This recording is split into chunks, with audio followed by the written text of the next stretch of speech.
My name is Chloe, and this is the story of how my life took not one, but two unexpected turns. To truly understand, I need to take you back to the beginning. I was born into a happy, modest family in a quiet suburban town. My parents, Mark and Lisa Smith, were hardworking and loving. Dad was a journalist and Mom worked as a nurse. We weren't wealthy, but we had everything we needed. For the first 12 years of my life, everything felt normal. But that changed in an instant. It happened on a rainy Tuesday evening. My parents were driving home from a dinner party while I stayed at home with my grandma, watching cartoons. The phone rang, and moments later, I heard my grandma's muffled sobs from the kitchen. A cold chill swept over me. The next few days passed in a haze of grief and confusion. I learned that Mom had died on impact. Dad, however, survived, but his injuries were severe. When I finally saw him in the hospital, I barely recognized the man I knew. His legs had been crushed, and the doctors said he'd never walk again. "Chloe," he whispered, his voice weak. As he reached for my hand, "I'm so sorry, sweetie. I'm so sorry." At the time, I couldn't understand why he was apologizing. None of this was his fault. A drunk driver had slammed into their car. But as I grew older, I realized his apology wasn't for the accident. It was for the life we were now forced to live. He was apologizing for the mother I'd lost, for the struggles ahead, and for the man he feared he could no longer be. What Dad didn't realize was how strong he truly was. Once he was discharged from the hospital and adjusted to life in a wheelchair, he threw himself back into his work. A skilled writer, he focused his energy on his job as an editor for the city's largest newspaper. As I navigated my teenage years, Dad made sure I had everything I needed.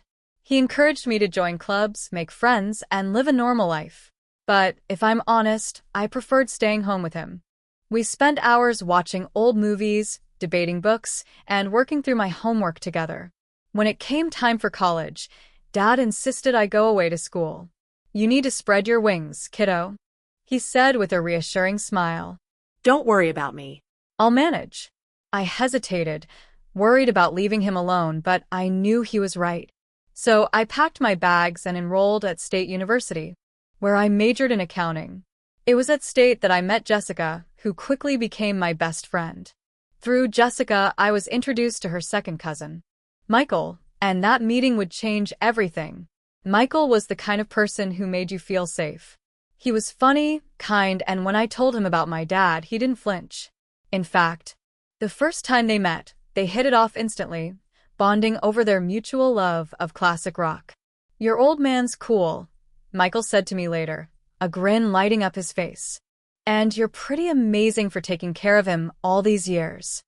I brushed off the compliment, but inside, I felt a warmth I hadn't experienced in a long time. For the first time since the accident, I allowed myself to believe that maybe, just maybe, I could have a life filled with love, laughter, and even a family of my own. After graduation, life seemed to settle into place, as if the pieces of a long-lost puzzle were finally coming together. I got a steady job at the local tax service, and Michael started working as a long-haul truck driver.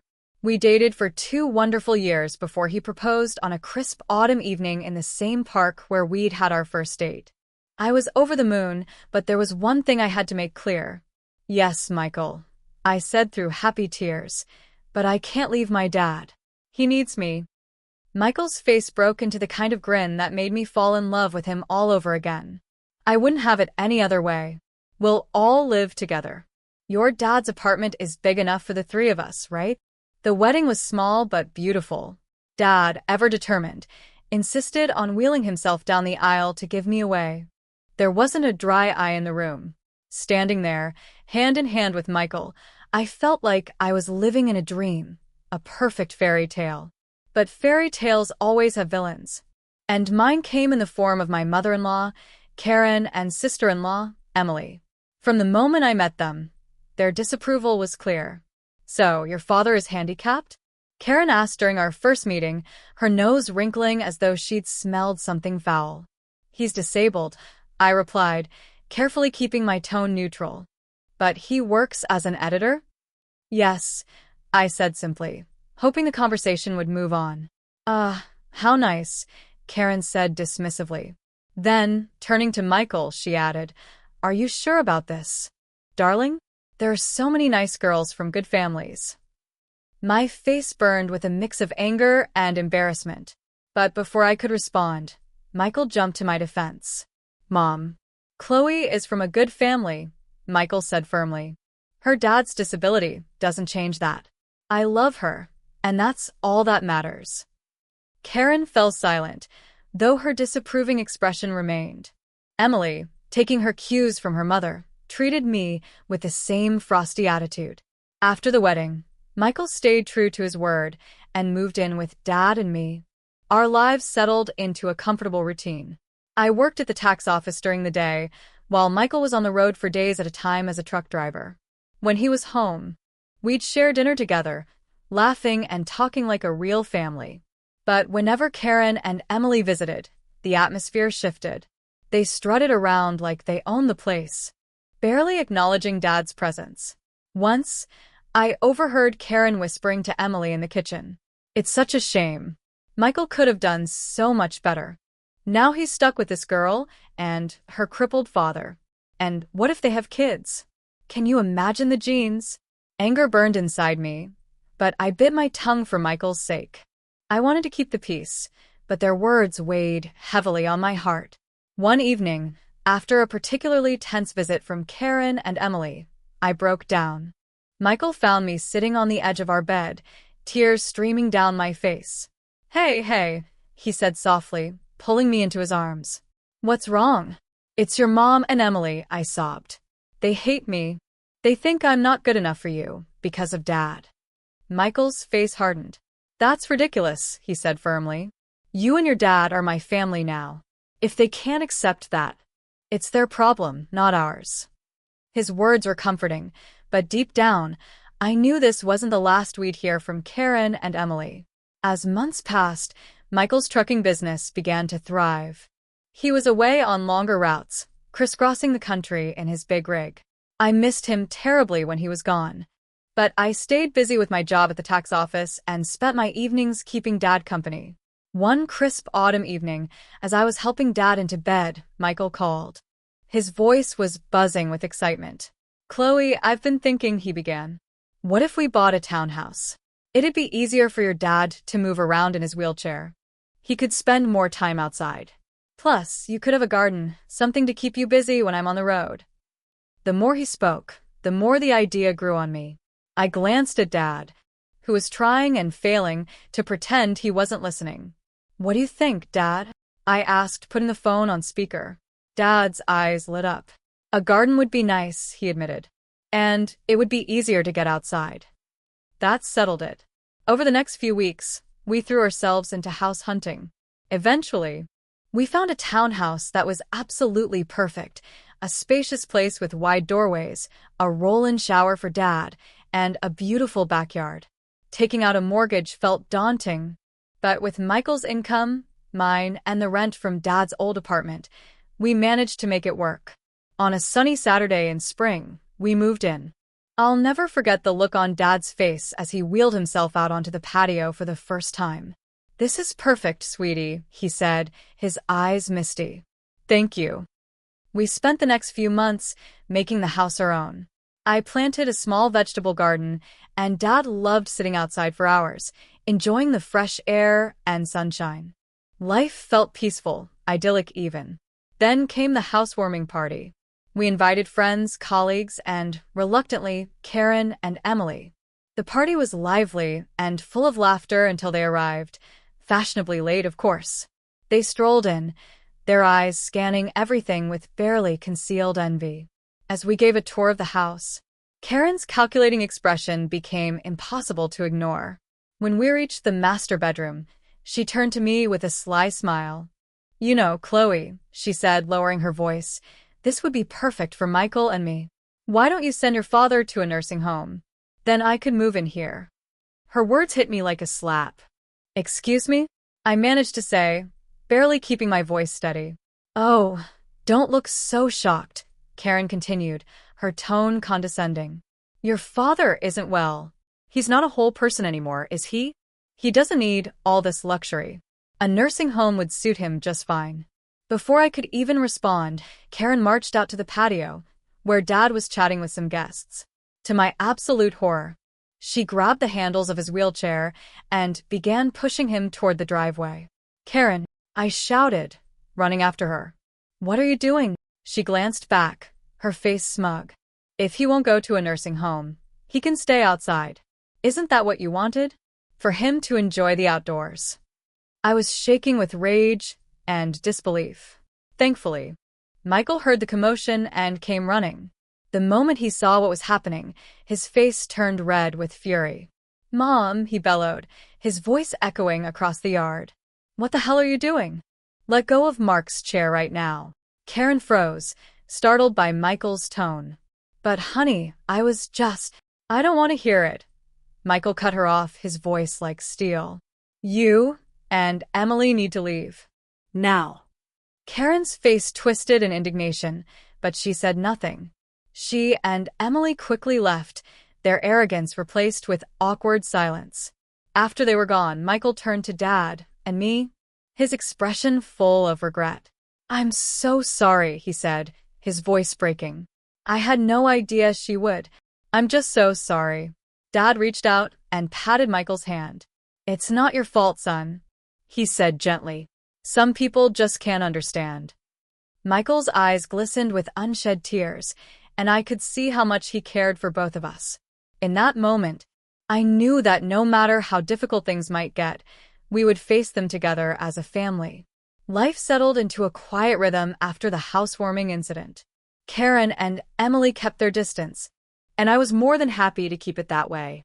Michael poured himself into his work, taking on more long-haul trucking routes to ensure we could comfortably pay off the mortgage.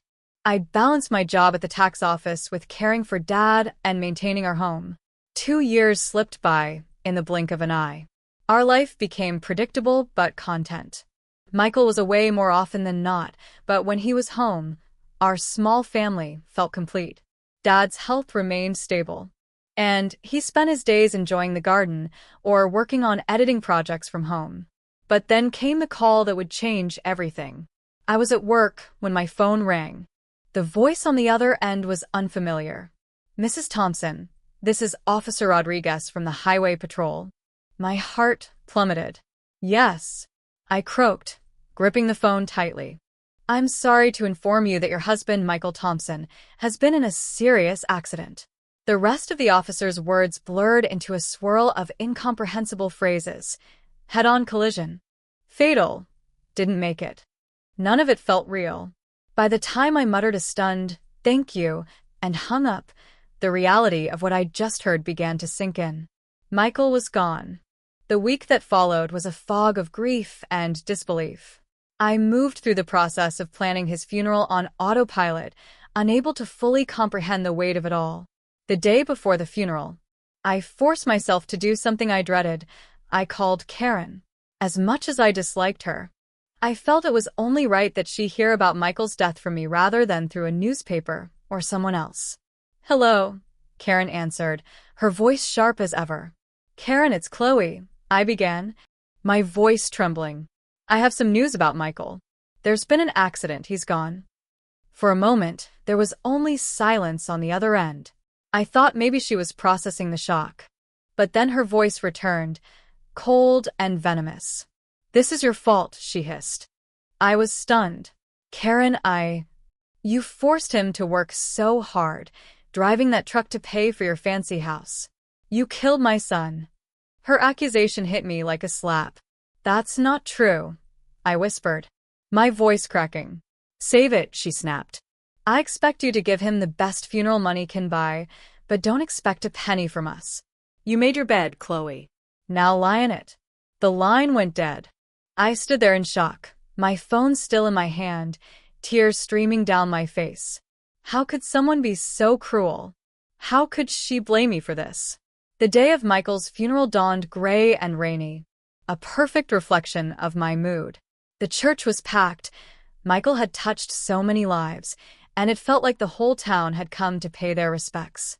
As the service ended and mourners came forward to offer their condolences, I couldn't help but notice the absence of Karen and Emily. They hadn't even bothered to attend their own son and brother's funeral. Dad, sensing my sadness and disbelief, reached out and gently squeezed my hand. "You're not alone," he whispered.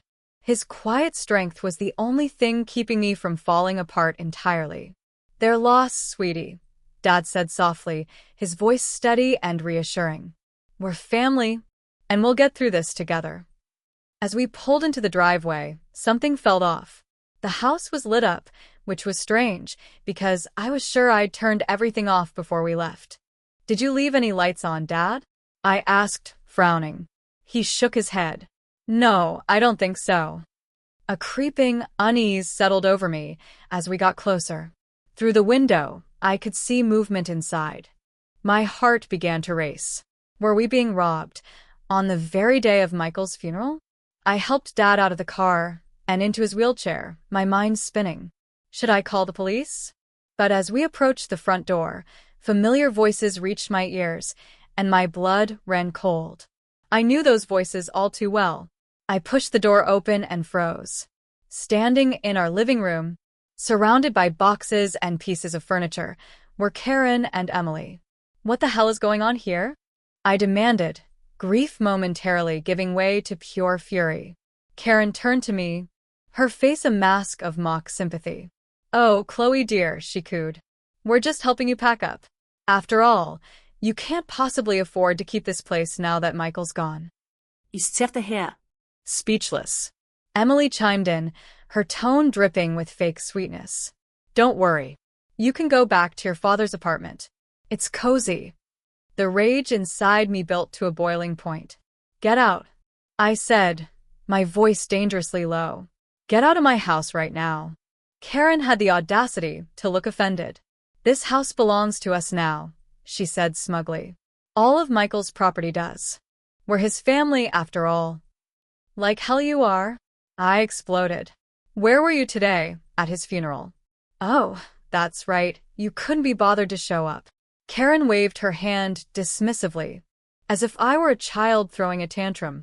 "We were busy making arrangements," she said coolly. "Now be a good girl and start packing. We'll move you out by tomorrow." I couldn't believe what I was hearing. These women, who hadn't shed a tear for Michael or shown their faces at his funeral, were now trying to take everything he had worked for and kick us out of our home. The audacity was staggering, and I wasn't going to let it stand. "I'm calling the police," I said, pulling out my phone. Karen and Emily exchanged nervous glances, clearly not expecting me to fight back. "Now, Chloe," Karen began, her tone shifting to fake calm, but I wasn't having it. No. I cut her off, my voice firm. "You have exactly 5 minutes to get out of my house before I call the cops. This is my home. Michael and I bought it together. You have no right to be here." Maybe it was the fire in my eyes or the steel in my voice, but Karen and Emily seemed to realize they had overplayed their hand. They began to gather their things, muttering under their breath. As Karen passed me on her way out, she turned with a sneer. "This isn't over, Chloe. You'll be hearing from our lawyers," she spat before slamming the door behind her. The days after Michael's funeral were a whirlwind of grief, anxiety, and endless paperwork. I threw myself into the task of sorting out his affairs, partly to stay busy and partly out of fear that Karen and Emily might try to make good on their threats. About a week after the funeral, my phone rang. The caller ID showed a local law firm, and my heart raced as I picked up. "Mrs. Thompson?" a professional voice said. "This is James Anderson from Anderson and Partners. I'm calling regarding your late husband's will." I froze, caught off guard. "His will?" I didn't know he had one. "Yes, ma'am," Mr. Anderson replied. "Mr. Thompson came to see us about 6 months ago. He instructed us to contact you in the event of his passing." A glimmer of hope flickered inside me. I scheduled an appointment for the next day, my mind swirling with questions. Why hadn't Michael told me about this? What could it mean? The following morning, I wheeled Dad into Mr. Anderson's office. The lawyer greeted us with a warm smile, his kind eyes crinkling at the corners. "Mrs. Thompson, Mr. Smith, thank you for coming in," he said, motioning for us to sit near his desk. I'm truly sorry for your loss. With a sympathetic nod, he opened a file on his desk. My heart pounded as I waited to hear what Michael had planned. Now, as I mentioned on the phone, your husband came to see us to draft his will, Mr. Anderson began. He was very clear about his wishes. I held my breath as he opened the document and started to read aloud. I, Michael Thompson, being of sound mind, do hereby bequeath all my worldly possessions to my beloved wife, Chloe Thompson. I gasped, and Dad's grip on my hand tightened. Mr. Anderson continued. This includes our home, my truck, and all our savings. It is my wish that Chloe use these resources to care for herself and her father, Mark Smith, whom I have come to love as my own. Tears streamed down my face as the weight of Michael's love and foresight washed over me. Even in death, he had found a way to protect us. There's more, Mr. Anderson said gently, handing me a sealed envelope. Your husband left a letter for you. With trembling hands, I opened it and began to read. My dearest Chloe, if you're reading this, it means I'm gone. I'm so sorry for leaving you and Mark. Please know that you two were the best thing that ever happened to me. I made this will because I know how my mother and sister can be. I didn't want to worry you, but I needed to make sure you and Mark were protected if anything happened to me. You're my real family, Chloe. You and Mark, not them. Take care of each other. Live your lives to the fullest, and know that I'll always be watching over you. All my love, Michael. I clutched the letter to my chest, tears falling freely. Dad was crying too, his weathered hand patting my arm in comfort. Mr. Anderson gave us a moment before clearing his throat softly. Mrs. Thompson, there's one more thing, he said. Your husband's truck was insured. Given the circumstances of the accident, the insurance company will be paying out the full value of the policy. I looked up, my voice shaky. What does that mean? It means, Mr. Anderson said with a reassuring smile, you'll be receiving a substantial sum, enough to pay off your mortgage and then some. As Dad and I left the lawyer's office, a sense of relief washed over me. For the first time in weeks, it felt like the heavy burden of grief and uncertainty had begun to lift. We were going to be okay. Michael had made sure of it. As we pulled into the driveway, I noticed a familiar car parked along the street. My stomach sank as I recognized Karen's sleek sedan. Oh no, I muttered under my breath. What now? Sure enough, Karen and Emily were waiting on the front porch. Dad glanced at me. Do you want me to call someone? No, irá blia. Straightening my shoulders. I wasn't afraid this time.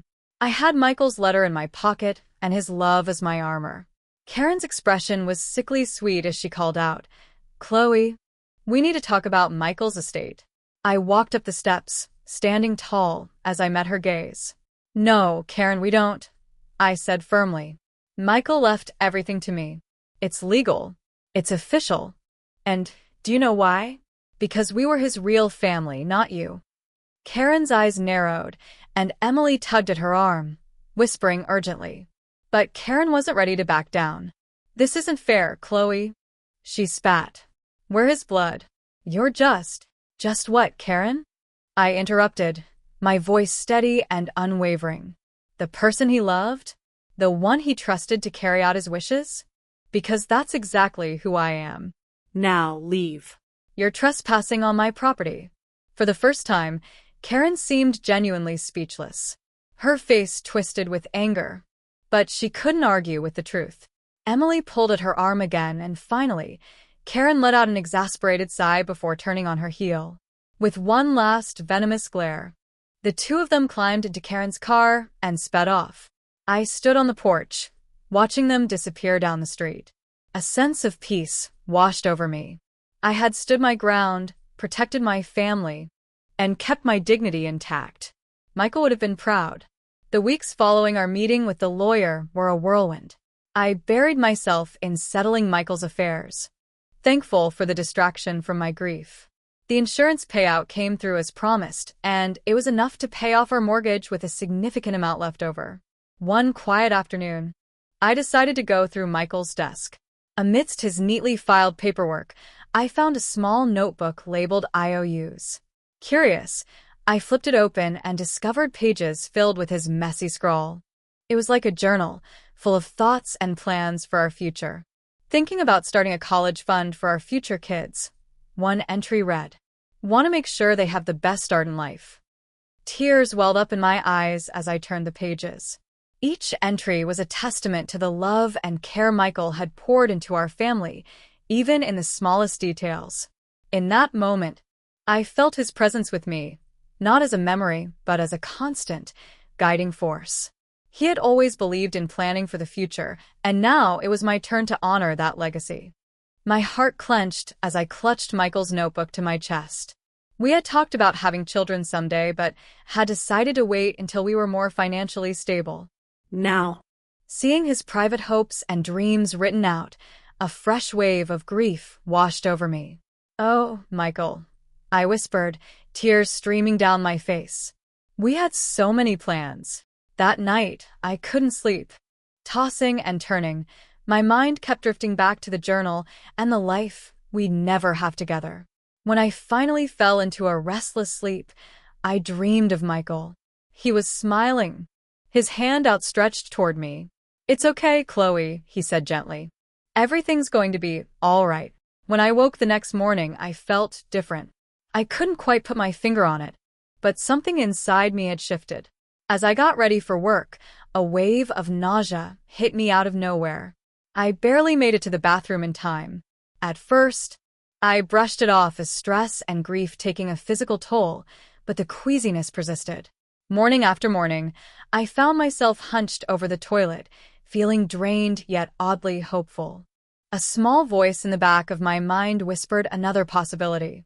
Finally, after a week of this, I stood in the pharmacy aisle, staring at a row of pregnancy tests. My hands trembled as I grabbed one, paid, and hurried home. The 3 minutes waiting for the result felt like an eternity. When I finally looked at the test, 2 unmistakable blue lines stared back at me.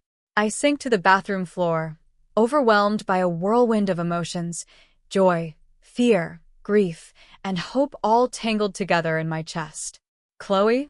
Dad's voice came from outside the bathroom door. "Everything okay in there?" I opened the door slowly, tears streaming down my face. His expression shifted from concern to alarm. "What's wrong?" "Sweetie." I held up the test, my hand shaking. "I'm pregnant, Dad," I whispered. For a moment, his face froze, and then his eyes softened. He reached out, pulling me into a hug. "Oh, Chloe," he murmured, his voice thick with emotion. "Michael would have been so happy. You're going to be okay. We'll get through this together." For the first time since Michael's passing, I felt the tiniest flicker of hope bloom in my heart. This was our future, a piece of Michael left behind, a new beginning. I fell into Dad's arms, sobbing as he held me close, stroking my hair like he used to when I was a little girl. "It's okay," he murmured softly. "It's going to be okay. You're not alone, Chloe. And this baby is a gift, a piece of Michael that will live on." His words struck a deep chord in me. This baby wasn't just a surprise. It was a continuation of the love Michael and I had shared. Suddenly, the fear began to melt away, replaced by a fierce determination. "You're right," I said, wiping the tears from my eyes. "This baby is a gift, and we're going to be okay." Dad smiled warmly, his eyes crinkling at the corners. "That's my girl. Now let's get you something to eat. You're eating for 2 now, after all." As the months passed and my belly grew with our child, I discovered a strength I didn't know I had. Dad was my rock, always there with a reassuring word or a steadying hand. We settled into a new routine, just the 2 of us, waiting with quiet excitement for the newest member of our little family. One sunny afternoon, I was tending to the garden that Dad and I had planted together. The vibrant blooms and fresh vegetables symbolized the hope we were building after so much loss. Suddenly, the sound of a car pulling into the driveway interrupted my peace. I glanced up, my heart sinking as I recognized Karen's sleek sedan. What could they possibly want now? I muttered under my breath. wiping my hands on my gardening apron as I headed toward the front of the house. Instinctively, I cradled my swollen belly as I walked. On the porch stood Karen and Emily, both looking uncharacteristically uncomfortable, their usual airs of superiority replaced with an edge of desperation. "Chloe," Karen began, her voice surprisingly subdued. We need to talk to you." I raised an eyebrow but remained silent, waiting for her to continue. Emily shifted nervously, her eyes darting around as if avoiding direct contact. "We've hit some hard times," she said, "and we were wondering if we could stay in your father's old apartment, just until we get back on our feet." I stared at them, barely able to process what I was hearing. After everything they had put me through, the cruelty, the manipulation, they had the audacity to come here and ask for more? "I'm sorry," I said, my voice steady but firm. "That's not possible. I don't want to communicate with you anymore." Karen's eyes drifted down to my belly, and her expression twisted into something between shock and disgust. "You're pregnant?" she spat, her tone laced with disdain. "Yes, I am," I said evenly, placing a protective hand over my stomach. "And this child is none of your concern. Now, if you'll excuse me, I have things to do." I turned on my heel and walked back toward the garden, leaving them on the porch. Karen sputtered indignantly behind me, but I didn't care. For the first time in a long while, I felt a sense of power and control over my life. This was my family, me, my dad, and the baby growing inside me, and no one, not even Karen, could take that away. You're pregnant?" Karen spat, her voice dripping with venom. "Already? You little prostitute. I can't believe you've already found a new man. Michael's body isn't even cold in the ground."